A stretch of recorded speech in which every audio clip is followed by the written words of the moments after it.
આજનો આપણો રાછાણા ગામે આમ તો સોમવારથી બુધવાર ગુરુવાર સુધી ગાંધીનગર ઓફિસમાં સરકારી કામકાજ માટે હાજરી આપવી પડે એવો એક રૂલ્સ હોય છે કે સોમથી ગુરુવાર સુધી જ્યારે સરકાર આપણને જવાબદારી આપતી હોય તો એ જવાબદારી આપણે નિભાવવા માટે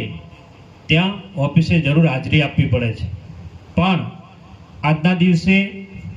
એક તમારા બધાના આશીર્વાદ લેવા માટે મારો જન્મદિવસ હતો, એટલે મેં વિચાર્યું કે જેમણે મને મોટો કર્યો છે અને જેમણે મને આશીર્વાદ આપ્યા છે તો આજના દિવસે એમના જ આશીર્વાદ લેવા છે। એના માટે સોમવારે ત્યાં રજા લઈ અને આપના આશીર્વાદ લેવા માટે જ આજના દિવસે કાર્યક્રમ બધા રાખ્યા છે।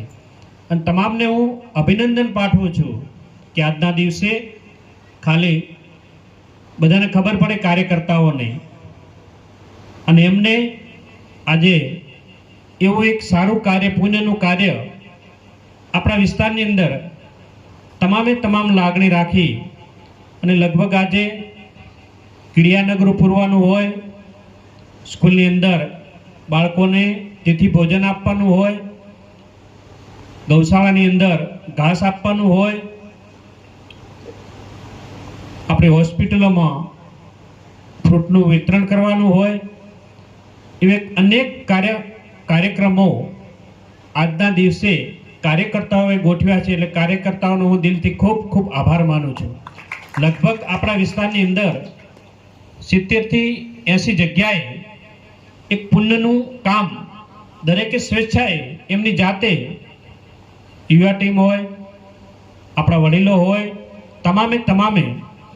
એક સારું પુણ્યનું આજના દિવસે કામ કર્યું છે। એટલે એમને ફરીથી દિલથી આભાર માનું છું કે તમારી લાગણીને ક્યારેય એળે નહીં જવા દઉં। કારણ કે આજના દિવસે આજે રાછાણા ગામે પણ એક સરસ્વતી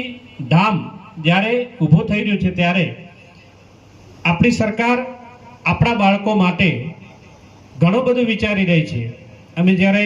કેબિનેટમાં બેઠા હોઈએ ત્યારે શિક્ષણ માટે એટલી બધી આપણી સરકાર ચિંતિત છે જેટલા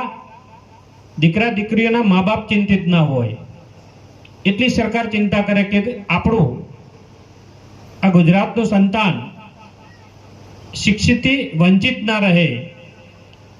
વચમાં એક ડ્રોપ આઉટ રેશિયો હતો, જે બાળકો આપણા ભણવા નતા જતા, ભણતા ઉઠી ગયા હતા, એમને પણ ફરીથી ભણવા માટે એક અભિયાન ચલાવી